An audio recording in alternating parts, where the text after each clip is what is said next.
बंगाल में एक कहावत है, आज जो बंगाल सोचता है पूरा भारत 10 साल बाद सोचता है। इसलिए मैं सभी भारतवासियों से अनुरोध करता हूं कि आप इस वीडियो को ध्यान से देखें, क्योंकि आप कभी नहीं चाहेंगे कि पश्चिम बंगाल जैसी स्थिति पूरे भारत में फैले। चलिए शुरू करते हैं बंगाल दौरे की।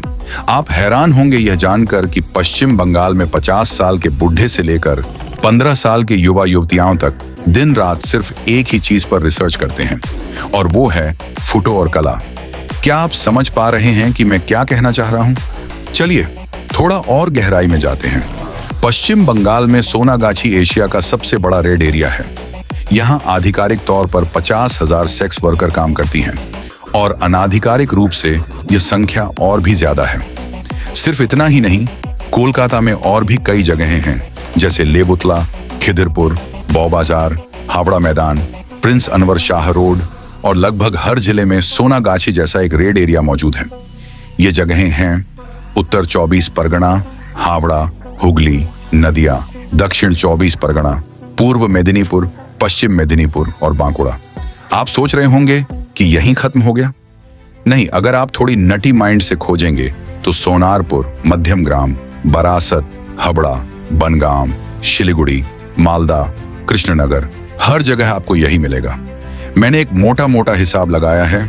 पूरे पश्चिम बंगाल में 4 लाख से ज्यादा सेक्स वर्कर काम करती हैं, और अगर हर एक रोज औसतन 4 कस्टमर को हैंडल करे तो मतलब 16 लाख बंगाली वैज्ञानिक अपनी शारीरिक जरूरतें पूरी करने रेड एरिया जाते हैं। अगर आप किसी मोहल्ले के युवाओं की गपशप में शामिल हों तो आप समझ जाएंगे कि वे किस चीज पर रिसर्च कर रहे हैं, और अगर किसी परिवार के साथ घुल मिल जाए तो पता चलेगा कि एक की बीवी दूसरे के साथ रिसर्च कर रही है तो दूसरे की बीवी किसी और के साथ। मैंने भारत के कई राज्य घूमे हैं, लेकिन पश्चिम बंगाल जैसे वैज्ञानिक कहीं नहीं देखे। विवेक बिंद्रा ने एक वीडियो बनाया था तो उसे बहुत लोगों ने गालियां दी, लेकिन मैं खुद बंगाली हूं। मैं जानता हूं कि हम कितने बड़े फोटो और कला के वैज्ञानिक हैं। बंगाली आज भी रविंद्रनाथ टैगोर, विवेकानंद पर गर्व करते हैं, लेकिन मेरे ख्याल से अगर वे आज होते तो अपना नाम तक बदल लेते। और फिर बंगालियों ने विकास करते करते और क्या क्या हासिल किया है, सुनिएगा तो और हैरान रह जाएंगे। शिक्षकों को पीटना, स्कूल घेरकर जबरन पास करवाना, सरकारी योजनाओं का पैसा, चावल, तिरपाल चोरी करना। बड़े बड़े नेता जब गाय चोरी करके जेल जाते हैं तो उन्हें हैवी वेट नेता कहा जाता है।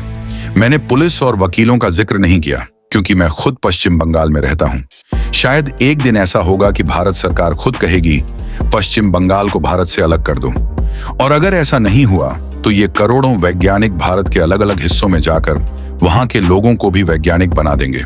आप वैज्ञानिक बनना चाहते हैं या नहीं, कमेंट में जरूर बताइएगा।